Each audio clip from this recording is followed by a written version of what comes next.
matakot, kabahan, sa mga kwentong nakakagimbal sa Kaistorya YouTube channel with daily post at 7 p.m. Dito sa Papa Dudut Stories, ikaw ay hindi nag-iisa.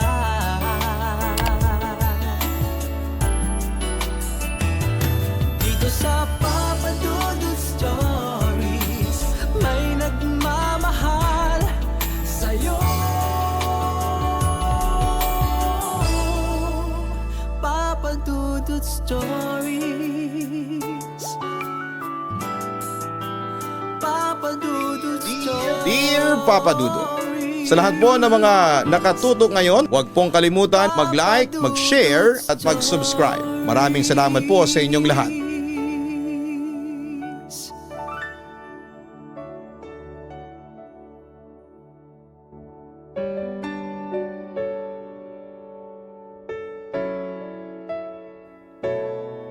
Minsan, ang mga taong pinakamamahal natin ay bigla na lang nawawala sa buhay natin. Hindi dahil ayaw nilang manatili o ayaw natin silang manatili, kundi dahil ang mga bagay na hindi natin maintindihan sa mabilis na paraan. At kahit matagal nang nakalimutan ng iba, minsan ay sa mga pinaka hindi inaasahang lugar natin sila ulit makikita. Dear Papa Dudut, itago nyo na lamang ako sa pangalang Kate. 29 years old na sa ngayon, may asawa na at may isang maliit na pamilya sa Quezon City. Isa po ako sa matagal nang nakikinig ng programa ninyo. Naisipan ko na baka eto na ang oras para ibahagi ko naman ang kwento ng matalik kong kaibigan noong kabataan ko. Ang pangalan niya ay May. Hindi ko alam kung bakit ngayon lamang ako nagpasya na gawin ito. Siguro ay dahil sa nangyari noong nakaraang linggo ng hapon. Nung sunduin ko ang pamangkin ko sa dating paaralan na pinasukan ko noong high school ako. Nakita ko kasi ulit si May. Nakatayo lang siya sa tabi ng puno ng sampalok habang nakatingin sa kawalan na parang may binabalikang alaala. Hindi ko siya napansin kaagad dahil palabas na noong sandaling yon ng mga estudyante at nakita ko rin kaagad ang pamangkin ko kasama ang mga kaklase niya. Nang mapalingon ulit ako sa kinakaroonan ni May ay wala na siya doon. Nagpalingon-lingon ako sa katabing classroom malapit sa puno ng sampalok pero hindi ko na siya ulit nakita pa. Ngayon, habang natutulog ang asawa ko at anak ko, napagpasyahan kong sumulat sa iyo Papa Dudut para ikwento ang alaala naming dalawa ni May. Unang nakilala ko si May taong 2006 nung kami ay high school. Bagong lipat lang siya sa paaralan namin noon. Nung una ay hindi siya masyadong nagsasalita sa klase. Palagi siyang nakaupo sa sulok ng classroom habang nakayuko at abalang nagbabasa ng aklat. Minsan ay nagsusulat lamang o nagdodrawing sa notebook niya. Natatandaan kong payat pa siya noon at medyo luma na yung suot niyang uniforme. Madalas na pambahay lang ang suot niyang damit na nakapare sa uniforme niyang palda. Hindi ko alam kung bakit pero bigla akong naawa sa kanya noong makita ko siyang nag-iisa sa kantin habang nagkwekwentuhan naman ng masaya ang ibang mga estudyante. Kaya ang ginawa ko noon para makalapit sa kanya ay bumili ako ng 2 piraso ng biskwit at isang palamig bago lumapit sa kinakaroonan niya. Nang mapatingin siya sa akin ay agad ko siyang nginitian. Yung tingin niya ay parang hindi makapaniwalang may papansin sa kanya. Kaya lalo akong naglakas ng loob na itanong kung pwede ko siyang samahan doon. Tumango lang siya bilang sagot at binaba ang tingin sa mangkok niya na may lamang sopas. Mula noon Papa Dudut ay naging magkasama na kami sa lahat ng oras, sa klase, sa recess at kahit sa uwian. Naghihiwalay lamang kami ng daan sa gate ng paaralan kasi madalas akong sunduin noon ng papa ko kapag uwian na sa hapon. Papa Dudut, unti-unti kong nalaman ang lahat tungkol kay May. Kwento niya, last year lang daw namatay ang mga magulang niya dahil sa isang aksidente ng bus papunta sa Maynila. Wala na siyang ibang kamag-anak ng papa niya, kundi ang tita Shirley na lang daw niya, na kapatid ng papa niya. Ito lang daw ang malapit na kamag-anak nila sa lugar na tumanggap sa kanya at kinupkop siya, Papa Dudut. Nakatira si May sa isang maliit na bahay sa labas ng bayan, malapit sa isang malaking bigasan. Balo na daw ang tita Shirley niya at may isang anak na pangalan ay Anton na mas matanda sa amin ng 3 taon. Ito daw ang kasama niya sa bahay bukod sa tita niya. Si Anton ng mga panahon na yon, Papa Dudut, ay hindi nag-aaral. Sabi ni May, tambay lamang ito sa bahay o sa kapitbahay nila. Madalas nga daw nasakit ng ulo ito ng tita niya dahil mabisyo daw ito, palainom at nagyoyosi. Nalaman ko rin, Papa Dudut, na ang tita Shirley niya ang nagpapaaral sa kanya. Kwento rin ni May bilang pagtanaw daw ng utang na loob. Lahat daw ng labahin ay siya ang gumagawa kapag nakauwi na siya galing sa paaralan. Palagi niyang sinasabi sa akin ang malaking pasasalamat niya sa tita niya dahil kinupkop pa rin siya nito. Papa Dudut, habang dumadaan ang mga buwan ay naging mas malapit pa kami ni May. Madalas kaming magtulungan, Papa Dudut. Kapag may mga takdang aralin na hindi niya maintindihan, tinutulungan ko siya. At ganon din naman siya sa akin. Madalas ko siyang ilibre noon. Hindi dahil sa sobrang naaawa ako sa kanya, kundi dahil gusto ko rin na matikman niya yung mga kinakain ko kapag magkasama kami. May pagkakataon din noon na humihingi ako ng damit sa ate ko, lalo na yung uniforme niyang pinagliitan na niya na sa tingin ko ay kasya kay May.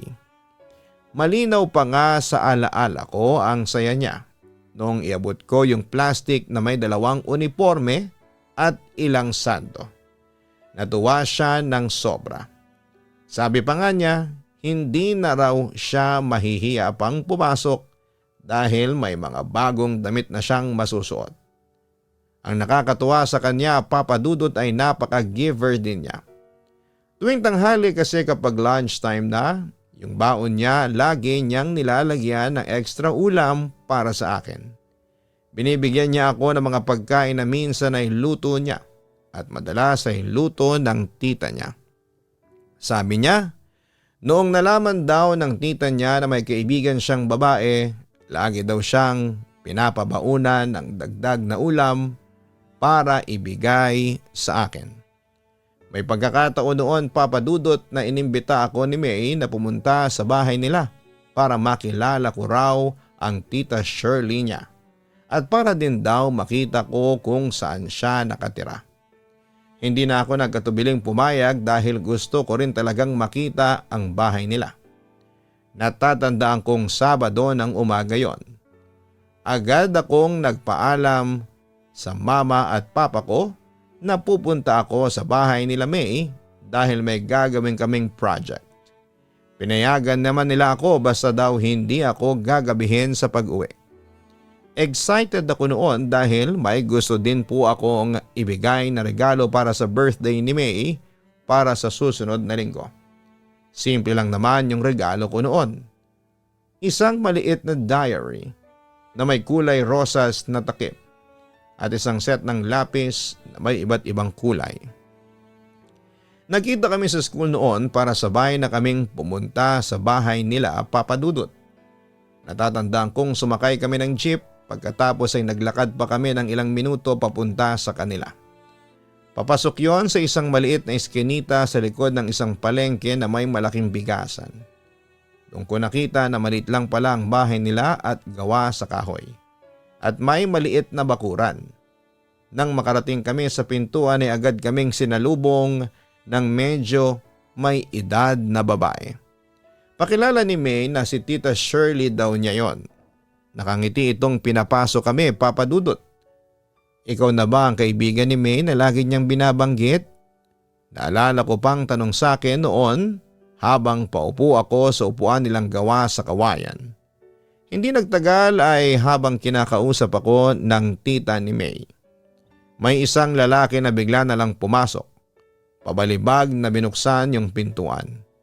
Medyo dugyot na feeling pogi yung datingan ng lalaki na napag-alamang kong pinsan pala ni May na anak ng tita niya.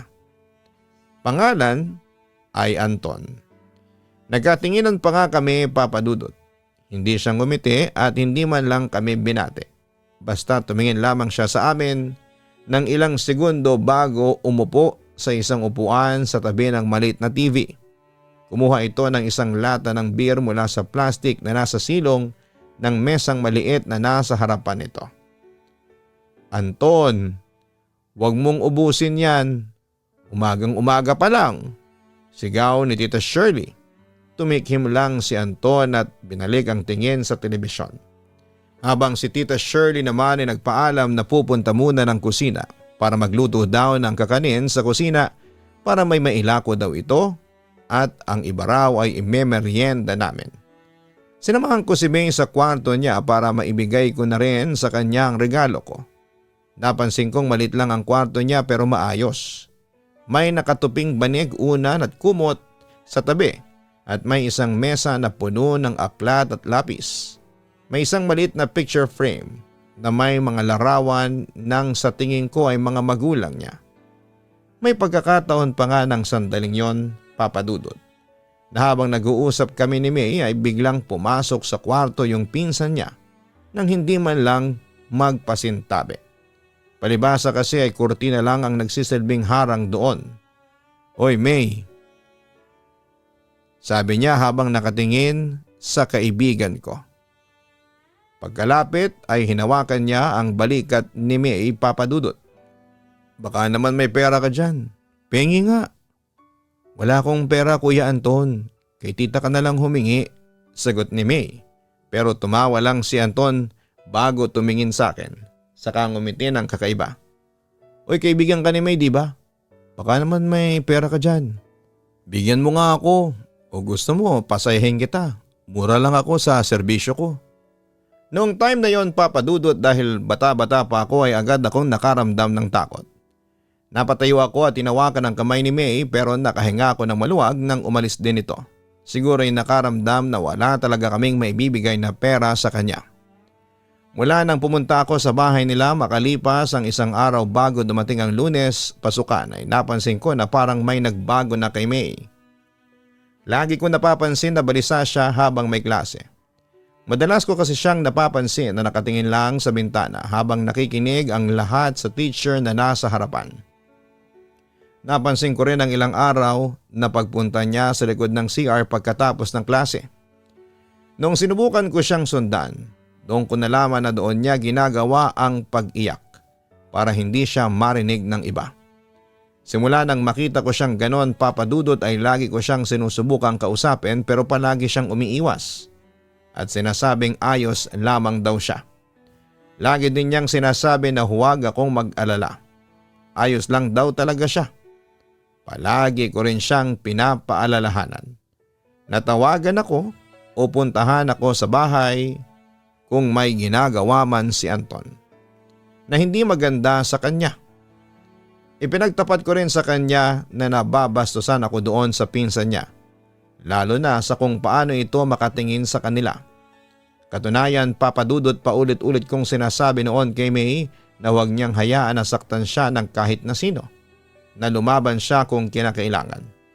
Pwede rin niya akong pagsabihan pero palagi lang siyang tumatango bilang sagot, saka ngingiti bago ako yakapin at sabihing ayos lamang daw siya.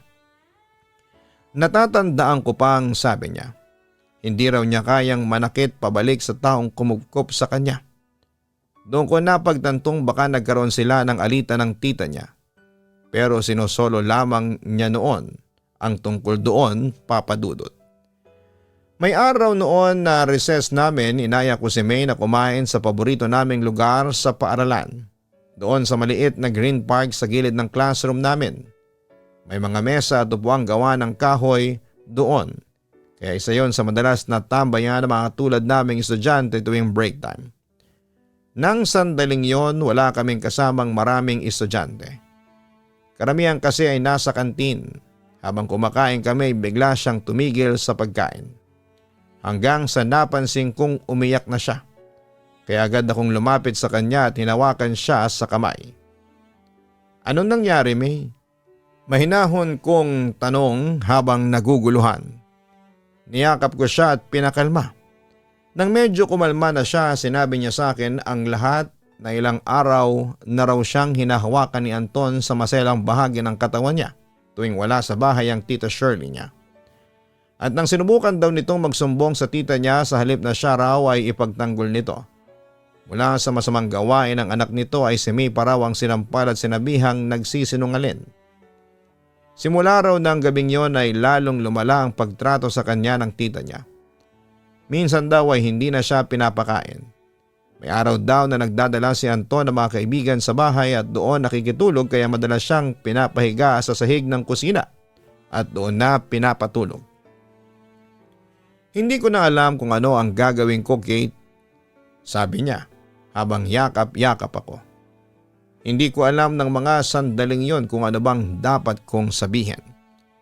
Basta ang natatandaan ko noon. Inalok ko siyang sa bahay na lang namin muna siya tumira, Papa Dudut. Awang-awa kasi ako sa kanya.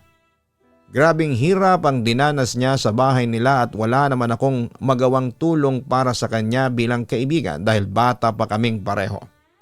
Umaasa pa lang ako sa mga magulang ko noon. Tinanggihan niya ang alokong yon, Papa Dudut. Ang tita na lang daw kasi niya ang nagpapaaral sa kanya. Kapag lumayas daw siya ay baka hindi na siya makapag-aral pa. Maging ako ay napaisip din noon, Papa Dudut. Naawang napahawak na lamang ako sa kamay niya at humingi ng sorry kasi hindi ko siya magawang tulungan. Kahit gustong gusto ko.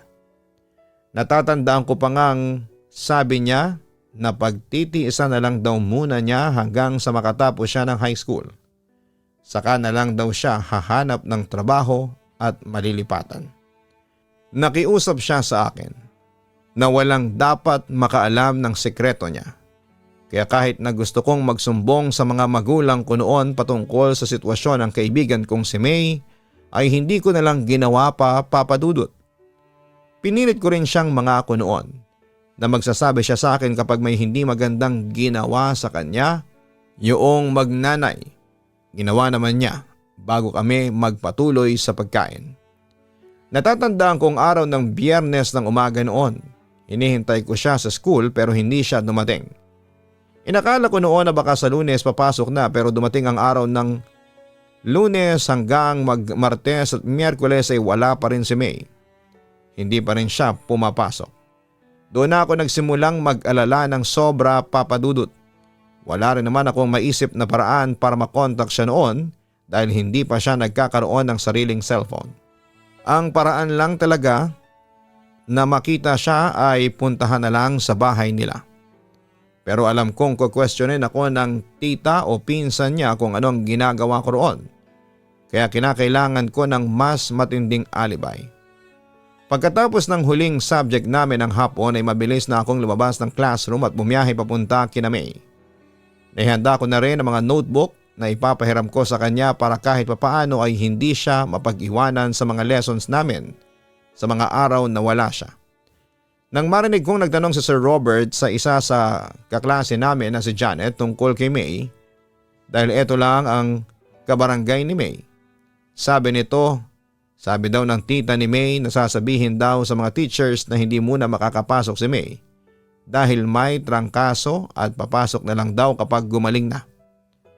Kaya ang ginawa ni Sir Robert at ibang teacher ay ibinigay na lang kay Janet ang ilang mga papel na kailangang sagutan ni May para makahabol ito. Kapag bumalik na sa mga susunod na araw, doon ko na grinab yung opportunity.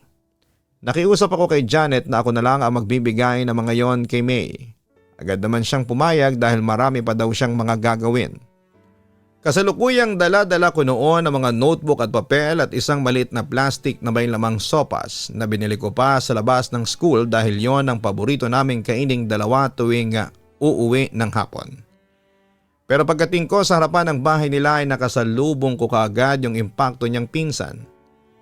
Papadudot nakasuot lamang ito ng maong na shorts at walang damit na pangitaas. May hawak na bote ng alak at mukhang galit pagkatapos kong tanungin kung nasaan si May. Pabulyaw niyang tinanong kung ano ang kailangan ko. Sinabi kong may ibibigay akong ipinabibigay ng mga teachers kay May pero sabi niya ay iwan ko na lang daw. Siya na lang daw ang magbibigay. Umalis na raw ako dahil natutulog na si May. Huwag daw akong istorbo. Sinamaan ko siya ng tingin at ang ungas bigla na lamang akong tinulak paalis noong magtangka akong pumasok. Habang tinutulak ako at nagpupumilit pumasok ay paulit-ulit kong tinatawag si May. Umabot pa nga na nakikipagsagutan na talaga ako noon kay Anton dahil nagbanta ng sasaktan ako kapag hindi pa raw ako tumigil. Nang mga sandaling yon, parang mas lalo lang tumindi ang nararamdaman kong kailangan kong malaman kung ano ang tunay na kalagayan ng kaibigan ko. Nagpanggap akong aalis na lamang dala ang mga papel at sopas. Habang lumalayo ako sa bahay nila ay napansin ko sa gilid ng bahay yung maliit na bintana na gawa sa jealousy. Alam kong bintana yon ang kwarto ni May kaya naging alisto ako.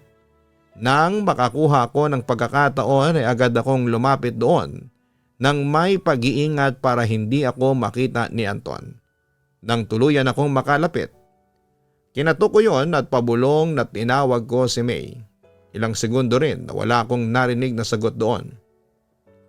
Papadudot, bago ko narinig na may kamay na nagbukas ng jealousy.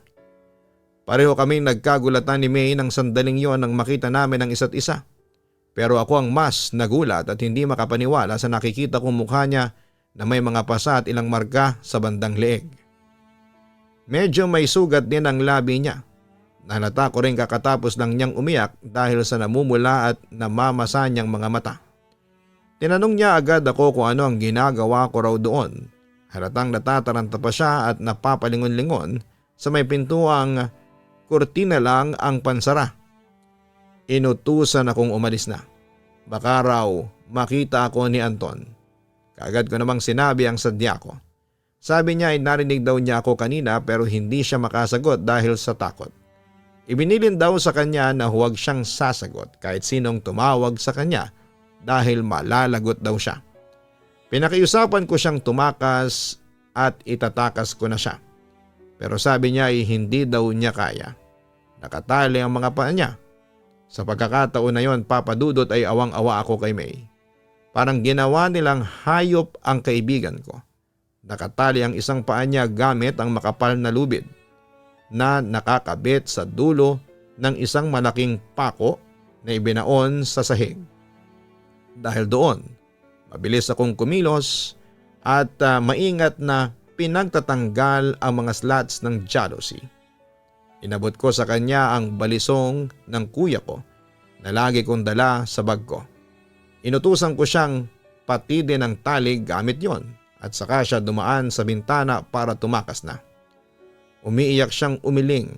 Sabi niya ay natatakot daw siya. Pinalakas ko ang loob niya at tinakot na kapag hindi pa siya nagmadali ay baka mahuli lang kaming dalawa. Papadudot nang mapatid niya yung lubid at may abot sa akin ang balisong. Tinulungan ko siyang makalabas sa may bintana saka kami mabilis na tumakbo. Hindi kami tumigil hanggang sa makarating sa isang maliit na tindahan na medyo malayo sa lugar nila. Doon ko na nagawang tawagan si Papa gamit ang keypad ng cellphone ko pa noon, papadudot. Sinabi ko sa kanya ang lahat ng mga nangyari.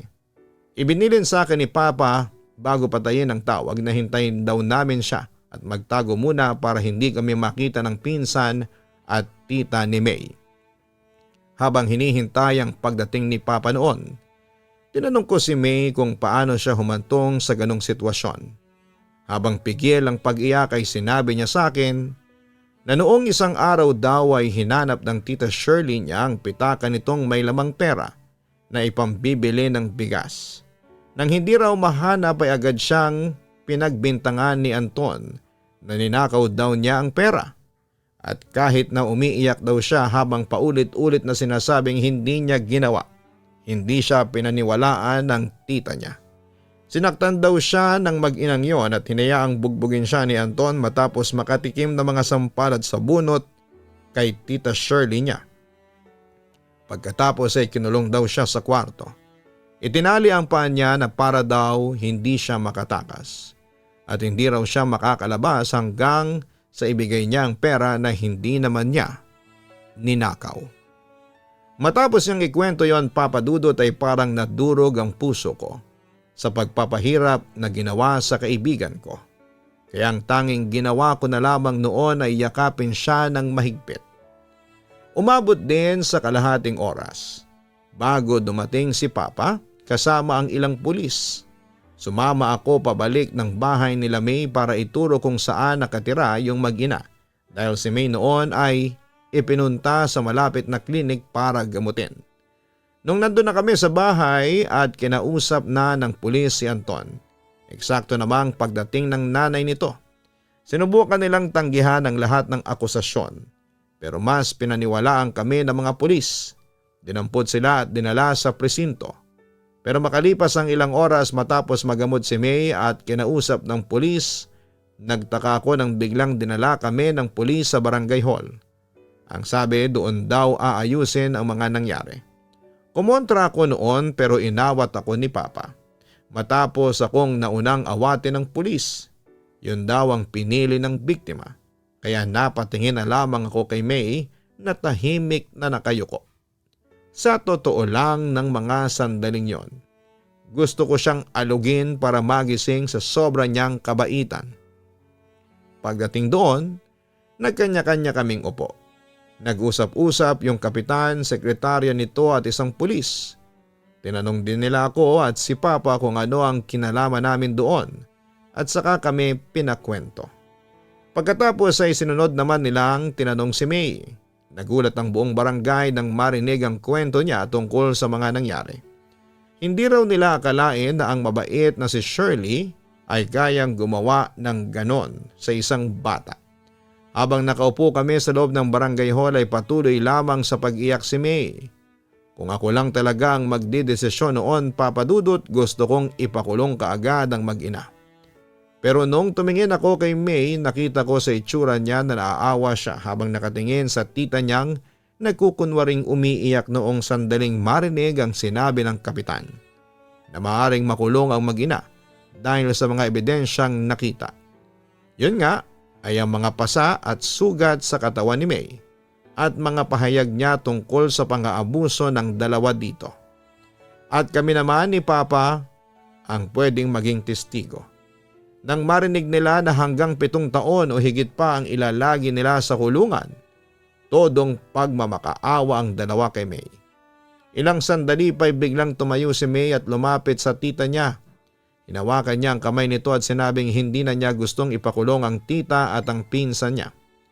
Sinabi rin niyang alam niyang nahihirapan din ang kanyang tita, na naghihirap ito para sa kanilang dalawa ni Anton. Ayaw niyang makulong ito, lalo na at kamag-anak niya ang mga ito. Kahit nakakaramdam na ako ng pagkainis noon, Papa Dudut, ay nanatili na lamang akong tahimik sa desisyon na yon ni May. Nag-usap-usap ang mga barangay official at nagpa siya na bigyan ng pagkakataon ang mag-ina. Sinabi nila na kailangang sumulat ng kasunduan na hindi na nila uulitin ang ginawa kay May at kailangang magpagamot sila sa isang guidance counselor para matuto ng tamang pag-uugali. Nasa kasunduan din na pinagbabawalan si Anton na lumapit kay May at kailangang maghanap ng trabaho para hindi natambay sa bahay nila. Pagkatapos ng pag-uusap ay naloko si May na tumira na lang sa amin. Sinabi pa nga ni Papa na handa kaming tanggapin siya bilang pamilya at si Papa na lang daw ang magpapaaral sa kanya. Pero magalang na tinanggihan niya ni May. Papa Dudut, ayaw daw niyang maging dagdag gastos pa sa amin. Dagdag ba niya? Wala na siyang ibang kamag-anak kundi ang tita na lamang niya at naniniwala siyang magbabago na ito ayon din sa pangako nito sa kanya. Hinayaan na lang namin siya sa desisyon niya noon na bumalik sa bahay ng tita niya. Pero sinabi ko naman po na laging bukas ang bahay namin para sa kanya kapag kailangan niya ng tulong at lagi lamang akong nandito na pwede niyang masabihan kapag may hindi na naman magandang ginawa sa kanya ang mag-inang yon. Mga 2 buwan ang lumipas noon at para namang nagbago na ang lahat, Papa Dudut. Lagi ko na ring nakikita ang ngiti ni May na matagal ko nang hindi nakikita. Kwento pa nga niya sa akin na maayos na raw ang pakikitungo sa kanya ng tita at lagi raw siyang pinagluluto ng masasarap na pagkain para mabaon niya. Si Anton naman daw ay may trabaho na sa tindahan ng bigas. Umiinom pa rin daw pero hindi na siya nito sinusubukang asarin o saktan. Minsan pa nga raw ay binigyan pa siya ng regalong lapis at papel. Dahil sa mga kwento ni May noon, Papa Dudut, ay naging panatag ako. Madalas din kaming magkwentuhan noon ang mga pangarap namin sa buhay kapag nakapagtapos kami ng kolehiyo. Pangarap niya maging CPA para makatulong daw siya sa tita niya bago tuluyang magsarili. Gusto na rin daw niyang tumayo sa sariling mga paa kapag nabigyan na siya ng maginhawang buhay ang kumupkop sa kanya. Pero hindi ko akalain, Papa Dudut, na sa isang iglap. Parang lahat ay mabilis na naglaho dahil sa nangyaring hindi ko makakalimutang nasaksihan. Natatandaan kong Lunes ng umaga yon. Papasok na ako sa gate ng school nang mapansin kong maraming estudyante ang nagtitipon sa tabi ng gate. May mga umiiyak at nagbubulungan, yung iba naman ay takot at may pagkataranta ang nakikita ko sa mga mukha. Habang patuloy ako sa paglalakad ay may narinig akong ilang estudyante na nagsasabing nagbigti raw sa puno ng sampalok ang isang estudyante. Hindi ko alam kung bakit bigla na lamang akong kinabahan ang mga oras na yon, Papa Dudut. Basta na lamang akong napatakbo papunta sa classroom namin kung saan malapit yung malaking puno ng sampalok. At habang papalapit ako ay dumarami na nga ang mga estudyanteng nakikiusyoso sa lugar. Sinubukan kong sumiksik. Doon ko nakita na may mga pulis at ilang barangay tanod ang nakapalibot sa lugar malapit sa puno. At doon ko rin nakita ang katawan ni May na inalis ng 2 pulis sa pagkakabigti sa sanga ng puno. Malapit sa upuan na madalas naming tambay ang 2. Nakasuot siya ng uniforme habang nakalabas ng bahagya ang dila niya. Hindi ako makapaniwala noon na nakita ko yon. Parang tumigil ang mundo ko noon at hindi makagalaw ng ilang segundo. At habang sinusulat ko ito ay naiiyak pa rin ako, Papa Dudut. Naalala ko na naisigaw ko pa ang pangalan ni May at napatakbo para lapitan siya pero pinigilan kaagad ako ng isang tanod. Iyak ako ng iyak noon hanggang sa hindi ko namalayan na nahimatay na pala ako ng sandaling yon. Nagising na lamang ako sa office ng principal nakahiga sa sofa habang binabantayan ng isa sa kaklase ko. Ilang minuto matapos kong magising ay dumating si Papa para sunduin ako. Dahil in-excuse na raw muna ako dahil sa mga nangyari. Pagkalipas ng ilang araw, may pumuntang pulis sa bahay namin matapos kausapin ang mga magulang ko ay saka naman ako kinausap at sinabi na may sulat daw ang kaibigan ko para sa akin. Kailangan ko daw sumama muna sandali sa kanila para sa ilang katanungan. Sinamahan ako ng mga magulang ko, nakitang-kita ko ang pag-aalala sa mukha nila at pagkalito. At doon na nga matapos sabihin sa akin na mabigat ang nilalaman ng sulat na para sa akin. Sumailalim na ako sa maraming katanungan. Isa sa tanong nilang natatandaan ko ay kung may alam ba ako sa problema ni May o may nasabi daw ba sa akin si May. Lahat ng mga tanong nila ay sinagot ko at ikinuwento ko rin ang mga nalaman ko. Pagkatapos ng mga tanong ay pinauwi na rin ako at ang sabi tatawag na lang daw sila sa amin matapos kong itanong kung makukuha ko ba yung sulat na para sa akin. Naging mabilis ang araw hanggang sa mailibing na si May. Sa paglipas ng mga araw na yon ay patuloy lamang ang investigasyon ng mga pulis sa kaso. Hanggang sa lumipas ang higit 1 buwan, lumabas na ang warrant of arrest para kay Anton. Balita din ni Papa sa akin noon na dinakip na rin daw ito ng mga pulis sa kasong rape. Gumulong ang kaso ng may katagalan. At bilang isang witness, sa huli ay nabigyan ko ng hustisya ang matalik kong kaibigan, Papa Dudut. Minsan nakakaramdam pa rin ako ng sakit sa dibdib tuwing naaalala ko si May at ilang nilalaman ng sulat niya. Lalo na tuwing nakikita ko ang puno ng sampalok sa likod ng paaralan noon. Katunayan po ay death anniversary niya noong makita ko ulit siya sa dating paaralang pinasukan ko noong high school. At habang sinusulat ko po ito, Papa Dudut, ay hinihiling ko na lang na sana ay hindi na maranasan ng ibang bata ang mga pinagdaanan ni May. Na sana ay may makinig sa mga sumbong nila at gumawa ng paraan para matulungan sila. At sana lahat ng bata ay makahanap ng taong tutulong at mamahalin sila ng totoo. Maraming salamat po at hanggang dito na lamang. Labos na gumagalang, Kate. Maraming salamat sa pagbabahagi mo ng iyong kwento, Kate. Napakabuti mong kaibigan dahil hindi mo siya iniwan sa bawat sitwasyon na kailangan niya ng tulong. Inilaban mo pa rin siya at kinamit ang hustisyang para sa kanya hanggang sa dulo. Kung nasaan man siguro si May ngayon, hinding-hindi niya kakalimutang may mabuting kaibigan siya na tulad mo. Pero nakakalungkot mabasa at marinig ang mga karanasang dinanas ni May. Nasa ganong edad na may mabuting puso at malawak na pangunawa. Na isang batang dapat naglalaro at nangangarap lamang ng magandang kinabukasan. Hinarap ng sariling kamag-anak sa mga bagay na hindi naman dapat nararanasan ng sinumang bata. Napakasakit isipin na minsan ay may kadugo tayo na sila pang nagdudulot ng paghihirap at nagbibigay ng kawalan ng pag-asa sa buhay natin. Ngunit tandaan po natin na huwag nating hayaan na patahimikin tayo ng takot dahil palagi may mga taong handang tumulong at masasandala natin sa oras na parang nawawala na tayo ng pag-asa.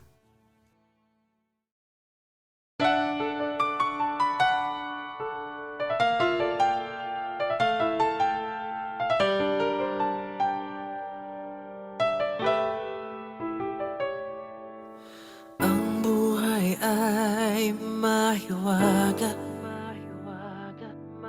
laging may lungkot at saya. Sa Papa Dudut Stories, laging may karamay ka.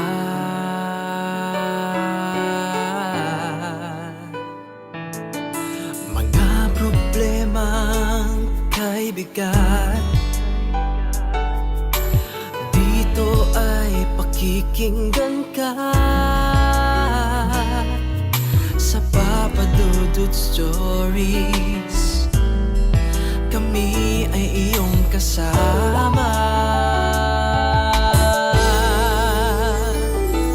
Dito sa Papa Dudut Stories, ikaw ay hindi nag-iisa.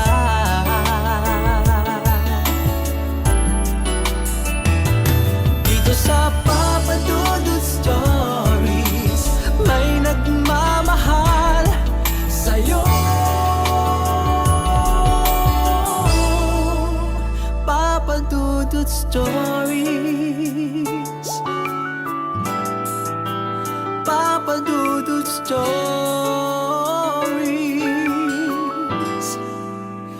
Papa Dudut Stories. Dito sa Papa Dudut Stories.